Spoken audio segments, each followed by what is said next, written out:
হয় ধর্ম ছাড়ো না হয় দেশ ছাড়ো।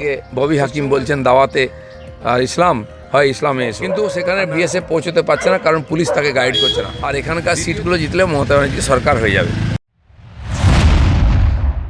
সোমবার সকালে নিউ টাউন ইকো পার্কে প্রাতঃভ্রমণে আসেন প্রাক্তন সাংসদ তথা রাজ্য বিজেপির প্রাক্তন সভাপতি দিলীপ ঘোষ। এদিন সাংবাদিকদের মুখোমুখি হয়ে একাধিক ইস্যু প্রসঙ্গে তিনি বলেন, মালদাহের ক্যাম্প থেকে মহিলারা বলছেন যে ইজ্জত দিলে তাহলেই স্বামী সন্তানের জীবন বাঁচবে। কোথায় দাঁড়িয়ে আছেন এখানকার বাংলার মহিলারা? দেখুন, এই অত্যাচারের পেছনে একটা উদ্দেশ্য থাকে, হিন্দুদের ঘরছাড়া করে তাদের সম্পত্তি দখল করা। আপনি বাংলাদেশে দেখুন, সেখানে পরিষ্কার বলা হচ্ছে হয় ধর্ম ছাড়ো না হয় দেশ ছাড়ো। পশ্চিমবাংলায় তাই হচ্ছে, মুর্শিদাবাদে মালদা হিন্দুদের তাড়িয়ে দেওয়া হচ্ছে, তারা এই যে লুঙ্গি পরে নেয় তাহলে ওখানে থাকবে, নাহলে থাকবে না। তো একদিকে ভয় দেখিয়ে ঘর ছাড়া করে সম্পত্তি দখল হচ্ছে, আরেকদিকে ববি হাকিম বলছেন দাওয়াতে আর ইসলাম হয় ইসলামে এসো, আর নাহলে সম্পত্তি দাও, ইজ্জত দাও। তো বাংলাদেশের চেয়েও খারাপ অবস্থা হয়েছে।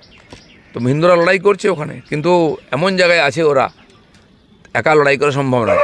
আর সরকারের পুলিশ দুদিন ওখান থেকে গায়েব। বিএসএফ নেমেছে, বিএসএফ তো আর গলি গলি চেনে না, তাদের কাজ নয় ওটা জানার।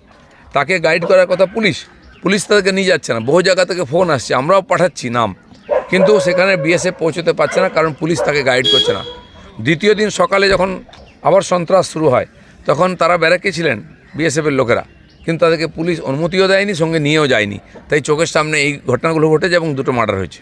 ভোটের আগে যে এই পরিস্থিতি, তাতে কি মনে হচ্ছে রাষ্ট্রপতি শাসন জারি যদি না করা হয় তাহলে ভোট ঠিকঠাক হবে? রাষ্ট্রপতি শাসন হবে কিনা সেটা তো আমাদের হাতে নেই। আমরা পশ্চিমবাংলার মানুষ, এখানে লড়াই করবো, বাঁচবো। এরা চাইছে উত্তর দিনাজপুর, মালদা, মুর্শিদাবাদ, নদিয়া, বীরভূম, হাওড়া, দক্ষিণ চব্বিশ পরগনা, উত্তর চব্বিশ পরগনা বিস্তীর্ণ এলাকা, এই এলাকায় হিন্দুরা যেন ভোট দিতে না যায়। আর এখানকার সিটগুলো জিতলে মমতা ব্যানার্জি সরকার হয়ে যাবে। সেই জন্য একচেটিয়া এখনও আর এই সন্ত্রাস করা হচ্ছে হিন্দুদেরকে ভয় রাখার জন্য, যাতে তারা ইলেকশনে অংশগ্রহণ না করে। মহিলারা বলছেন এক তো জলে বিষ মেশানো হচ্ছে, আর অন্যদিকে গায়ে পেট্রোল ঢেলে জীবন্ত পুড়িয়ে মারার চক্রান্ত করা হয়েছে। এখানে ইসরায়েল হামাসের যে যুদ্ধ চলছে না, ঠিক সেরকমই এখানে মুসলমানদের সঙ্গে হিন্দুদের চলছে। যেখানে সংখ্যালঘু হচ্ছে হিন্দুরা, সেখানে তাদের ধন মান সম্মান কিছুই সুরক্ষিত নয়। কিন্তু এখানে যেখানে মুসলমানরা সংখ্যালঘু হিন্দু সমাজের মধ্যে, তারা সেফ আছে, আনন্দে আছে, আমাদের চেয়ে বেশি সুবিধা পাচ্ছে। আমরা দোলেতে 2 ঘন্টা জল পাই, ওরা ঈদেতে সারাদিন জল পায়। এটা মমতা ব্যানার্জি করেছেন। তো সেই জন্য এখানকার বাংলার হিন্দুরা যতক্ষণ বাংলায় আছে ততদিন এটা বাংলাদেশ নাই। যেখানে যেখানে হিন্দুরা সংখ্যালঘু হবে সেটা বাংলাদেশ হয়ে যাবে। সেই চক্রান্ত মমতা ব্যানার্জির হাত ধরে হচ্ছে। Bureau report, D Bangla news. সব খবর সবার আগে পেতে আমাদের চ্যানেলটি সাবস্ক্রাইব করুন এবং পাশে থাকা বেল আইকনটিতে ক্লিক করুন, লাইক ও শেয়ার করুন।